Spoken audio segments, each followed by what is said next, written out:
Assalamualaikum warahmatullahi wabarakatuh.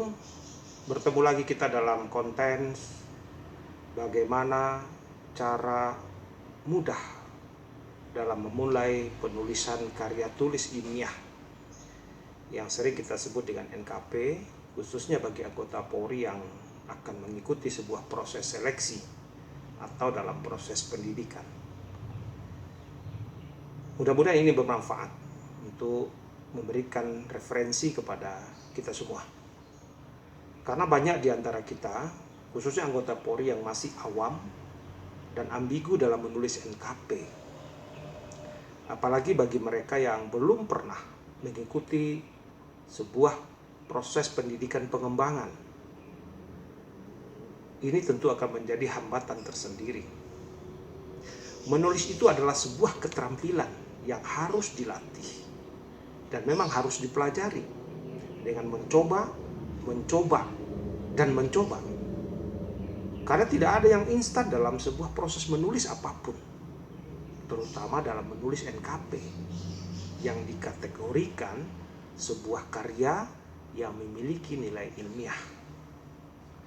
Secara umum, pola, bentuk, dan struktur kerangka tulisan ilmiah berupa NKP itu hampir sama.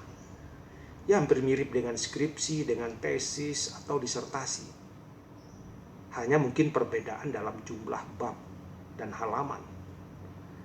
Namun setiap lembaga pendidikan tentu memiliki ciri dan kekhasan dari pola penulisan tersebut, yang biasa kita sebut dengan penulisan model selingkung.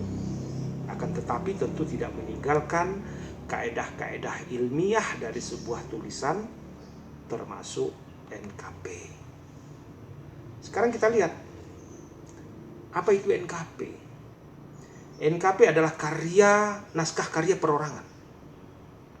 Adalah bentuk karya ilmiah yang dibuat untuk memecahkan suatu permasalahan dengan landasan teori dan metode-metode ilmiah serta memiliki sistematika tertentu. Lalu isinya apa NKP? NKP itu berisikan data, dia berisikan fakta dan sebuah solusi mengenai suatu masalah yang diangkat oleh penulis. Ditulis secara runtut dan sistematis. Di mana karakteristik keilmiahan sebuah NKP itu terletak pada isi, pada penyajian dan ragam bahasa yang digunakan. Sehingga NKP merupakan karya tulis yang isinya menjelaskan tentang suatu pembahasan secara ilmiah, hasil dari sebuah penelitian yang dilakukan oleh penulis dan tentu didukung dengan pengalaman empirik dalam tugas-tugas di lapangan. Ada beberapa prinsip yang perlu kita pahami dalam sebuah penulisan NKP. Ini juga berlaku di lembaga pendidikan Sespim dan Diklat Polri. Yang pertama adalah objektif, yaitu penulisan mengkaji keadaan yang sebenarnya secara jujur tentang suatu permasalahan. Ia didukung dengan data dan fakta, bukan beropini atau kita melakukan asumsi. Lalu yang kedua adalah komprehensif, yaitu cakupan penulisan yang bersifat lengkap dan sistematis.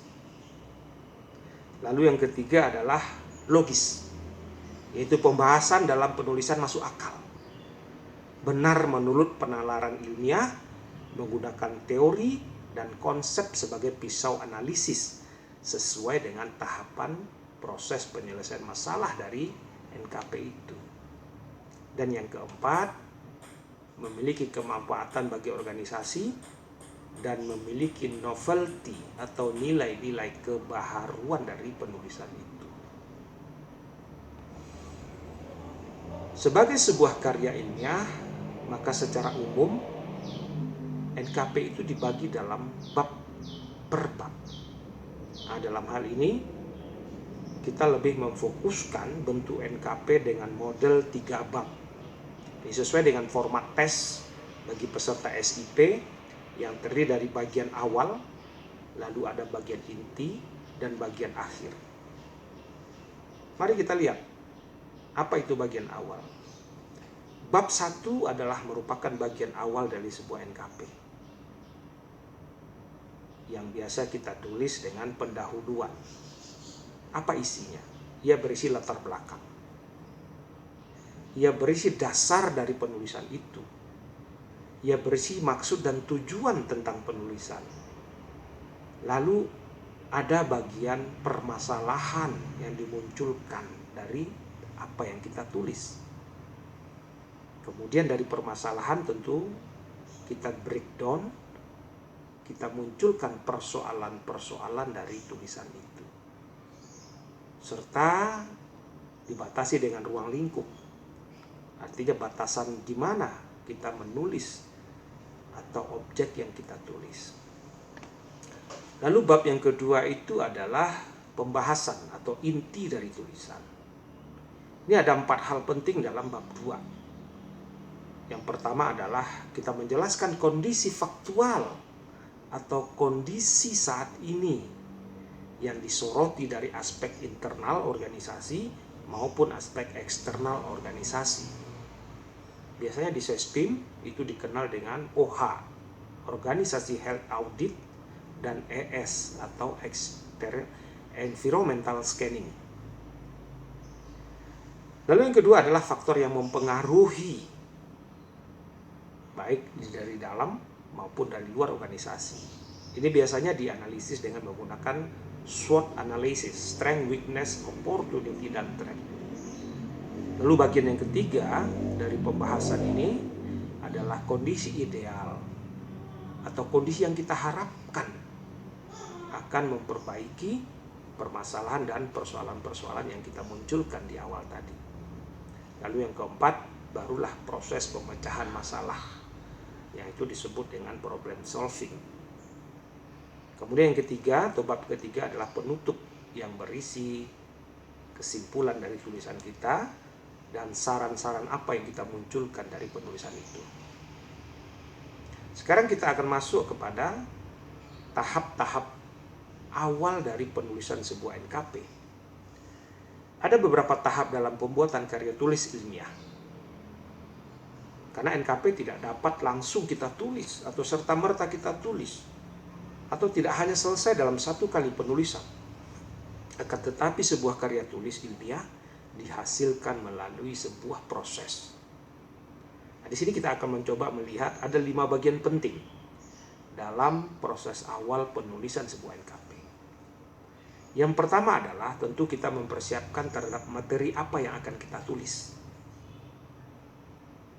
Yang kedua, kita mengumpulkan data, baik data lapangan maupun data kepustakaan, atau mungkin data berdasarkan pengalaman empiris kita. Yang ketiga, kita membuat sebuah pengorganisasian atau membuat konsep dari tulisan itu yang biasanya kita sebut dengan outline dari apa yang akan kita tulis. Dan yang keempat, kita mengecek lalu menyunting konsep tadi. Dan yang kelima, kita lakukan pengetikan dan penulisan dari tulisan yang hendak kita tulis. Lalu sedikit mungkin saya akan menjelaskan tentang pemilihan atau penentuan topik. Memang dalam setiap penulisan NKP selalu diawali dengan topik. Umumnya setiap ujian ada pilihan beberapa topik, di mana topik itu adalah pokok pembicaraan yang akan diberikan atau masalah yang hendak ditemukan di dalam NKP.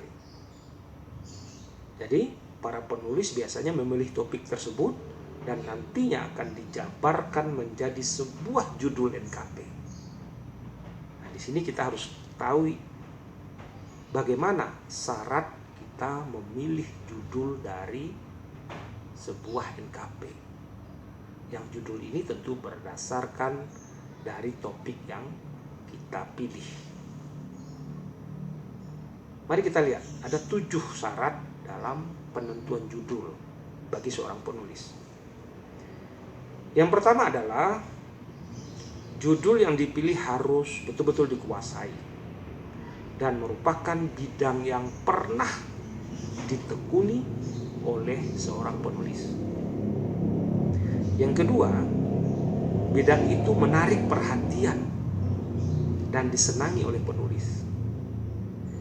Yang ketiga, dalam penulisan itu harus terpusat pada satu segi lingkup, dan penulisan itu tentu dibatasi dalam ruang lingkup. Yang keempat, penulis harus memiliki data dan fakta serta pengalaman empiris yang objektif. Yang kelima, penulis harus memiliki sumber acuan atau bahan kepustakaan berupa teori, berupa konsep, dan lain-lain. Yang keenam, tulisan itu memiliki kemanfaatan bagi organisasi dan memiliki nilai-nilai kebaharuan atau biasa kita sebut dengan novelty. Yang ketujuh, penulis tidak melakukan plagiasi atau mencontoh atau menduplikat tulisan orang lain. Ini sangat tidak dianjurkan untuk dilakukan. Nah, mudah-mudahan sedikit penjelasan di awal ini akan memberikan gambaran kepada khususnya anggota Polri yang akan melakukan atau mengikuti ujian tes dalam strata apapun. Ini menjadi rujukan yang dapat dipakai. Saya memang membuat beberapa buku yang menjadi pegangan di lembaga pendidikan Sespim, baik Sespimti, Sespimen, dan Sespima. Ada beberapa buku yang memang tentang penulisan, tentang penelitian, tentang konsep dan teori, dan tentang analisis. Ya, mudah-mudahan nanti setelah kegiatan pertama ini, kita nanti akan lanjutkan dalam bagian kedua. Kita masuk kepada inti bagaimana kita menulis NKP yang baik. Mudah-mudahan ini bermanfaat untuk kita semua. Terima kasih, dan kita bertemu dalam video bagian kedua untuk kita memulai menulis NKP, khususnya bagi anggota Polri. Assalamualaikum warahmatullahi wabarakatuh.